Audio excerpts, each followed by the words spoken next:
শনিবার রাতে ঝড়ে ক্ষতিগ্রস্ত কোচবিহার বাঁধ এলাকা।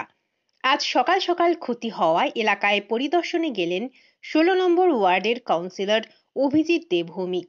এদিন তিনি সকাল সকাল বাঁধের পার এলাকায় গিয়ে এলাকার বাসিন্দাদের সাথে দেখা করেন এবং তাদের সাথে কথাবার্তা বলেন, এমনকি তাদের সব রকমের সাহায্যের আশ্বাস দেন।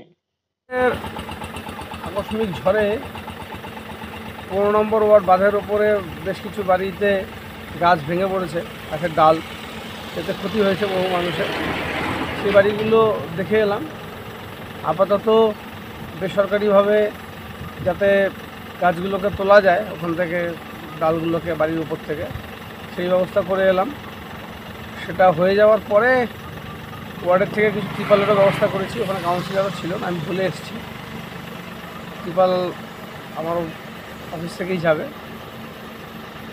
তারপরে ঘর রিপেয়ারিং করার জন্য যেটুকু সহযোগিতা করা সেটুকুও তাদেরকে সামান্য কিছু করে দিয়ে এসেছি। আরও যা করা করতে হবে, গরিব মানুষের পাশে থাকতে হবে। এরকম এখন তো কালবৈশাখী আসবে, অনেক সমস্যাই হবে, সবাইকে একটু সতর্ক থাকতে হবে। বিশেষ করে যারা বাঁধের ওপরে আছেন, চরে আছেন, একটু সতর্ক থাকতে হবে।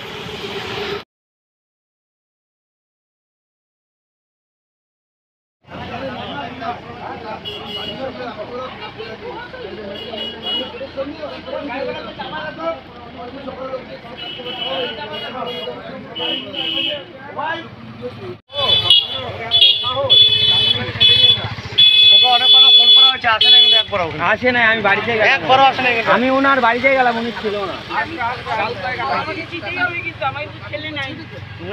দাদা ওনার কেউ নেই।